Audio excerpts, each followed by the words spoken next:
Hey everyone, I'm Brandy, and I'm going to fill you in on the newest book from House of Night, Tempted. Now I'm going to warn you that there are going to be spoilers in this video, so if you don't want to know, you should leave now. While people leave, I will show you that there is again a poster in this one, just like there was in Hunted. This one has Stark and Zoe in it. Apparently all of the new books are going to have this. Alright, starting off, this book has a new way of thinking in a way. You get more than just Zoe's perspective. You get perspectives from Stevie Ray, Stark. You get one chapter of Heath, and you get a new kind of sort of view from a bad guy's perspective, which is Rephium, that lead Ravenmocker from Kelowna's sons. This book is slightly shorter than Hunted. It comes in at 319 pages, but it's still a pretty good read if you're interested in the book. I'm going to start off with just telling you like the basic outline of what happens. What happens in this book is at the beginning they all decide to go back to House of Night after everything happens, and they figure out that they have to go to Venice to chase after Kelowna and Neferet, who have fled there to convince the Vampire Council that Neferet is apparently Nynx's reincarnate and Kelowna is Iberus, and they have to go there to stop them. Alright, now I'm going to go break it down individual with the main characters. Zoe. Everything is the same with Zoe. She's still torn between which guy she should be with and all this other crap, except for Eric. Eric is gone in this book. She completely dumped him because of his possessive jealousy stuff. I was personally happy with this because I didn't like Eric, but I know a lot of fangirls out there are going to cry. Anyway, moving on. This book has a lot of Zoe being conflicted with the Aya thing. The girl who, if you didn't read Hunted, the girl who trapped Kelowna in the earth, who was made from clay, she is actually her reincarnate. So there's a lot of her being torn because now she's in love with Kelowna in a way, because her spirit is used to him, and she was technically made to love him, and she was made to hate him and destroy him. So she's torn completely. She actually finds out in a dream she has that he is Nynx's oathed warrior, and he fell too much in love with Nynx, and she kicked him out of her realm, and that's when he fell to Earth. Now, Zoe is almost seeing this as if he's like Stark in a way, where she saved Stark, why can't she save Kelowna and all this other crap? Well, everyone's trying to convince her that no, he's different than Stark, he's different than Stevie Ray, he's different than everyone else that you helped turn back to good. But she's not seeing it that way. She's seeing it as she helped them, she can help him. Now, mentioning Stark, we all found out in the last one that Stark pledged his warrior oath to Zoe. Well, in this book, you find out that he now can feel and sense her like fear and her anger. He can feel what she feels.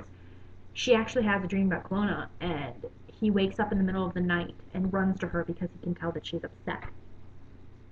I personally think that's adorable, and I'm a huge Stark Zoe fan, but that's just me. Other than that, Zoe, I'm going to save the last thing that happens to Zoe for the end of this. The next person you can move on to is Stevie Ray. Stevie Ray becomes a lot more complex in this one than you thought before, because you find out that Aphrodite was correct in that Stevie Ray is hiding red fledglings. The red fledglings she's hiding are evil, and she's trying to convince them to be good. Well, in this one, she also does something really stupid, and she finds Rephium, the Ravenmocker, and she saves him. She finds him at the bottom of a tree, and he begs her to kill him, but instead she takes him to a greenhouse shed thing and helps him heal.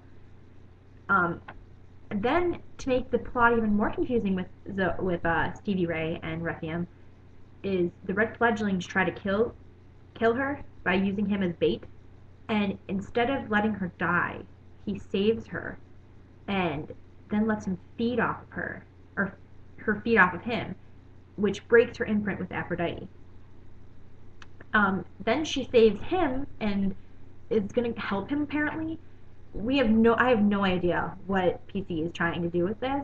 I think she's going to make Rephium be a good guy. So he's already torn, and I think he feels he actually quotes that he feels protective over Stevie Ray. And I think that he's going to fall in love with her, which is going to be really odd. But I have no idea where she's going with that.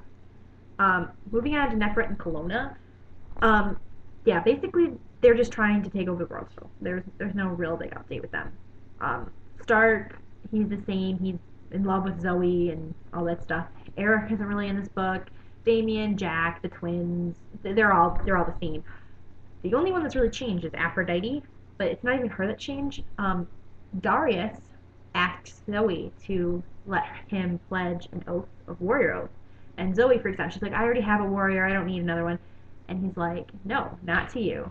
I want to pledge my warrior oath to Aphrodite. Which is very odd because she's not even a vampire anymore. So he also admits that he loves her, and she admits that she loves him. So obviously that relationship is blooming.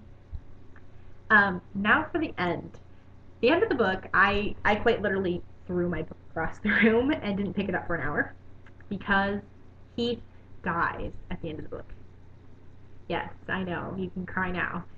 Heath gets his neck snapped at the end of this book by Kelowna. Well, at the end also, after I picked up my book after an hour, I found out that Zoe, a lot of people are saying Zoe's dead, but apparently she's still alive, but her spirit left her body apparently. She saw Heath die and she wasn't able to save him, so she threw this spirit ball at Kelowna, and apparently her spirit left her body when Heath died. And then the last chapter, I will read you the entry from the last chapter. She keeps hearing the zing plop, and it's someone fishing, and it says, the big smile on his handsome face vanished when he saw me. Zoe, Heath's voice did it. My memory rushed back. The sadness knocked me on my knees. He was up and running towards me so that he caught me in his arms as I fell. But you don't belong here. You're dead, I sobbed against his chest. Zoe, babe, this is otherworld. It's not me who doesn't belong here. It's you. Memory crashed over me, drowning me with despair and darkness and reality as my world shattered and everything went black. So Zoe's not dead, but her spirit is in her body. How does that work? I'm so curious to see how PC Cast is going to write Burned with... I'm blown away. I have no idea what's going on. I would love to hear your thoughts. I want to hear your thoughts on Eric and her breaking up. I'd love to hear your thoughts on Heath's death, sad face. I'd like to hear what you think about Stark, what you think about Aphrodite and Darius. I would love to hear how you think that PC is going to write Burned with Zoe's spirit apparently gone. I'm totally blown away. Tell me what you think should happen, what you think shouldn't have happened. Tell me what you think in general.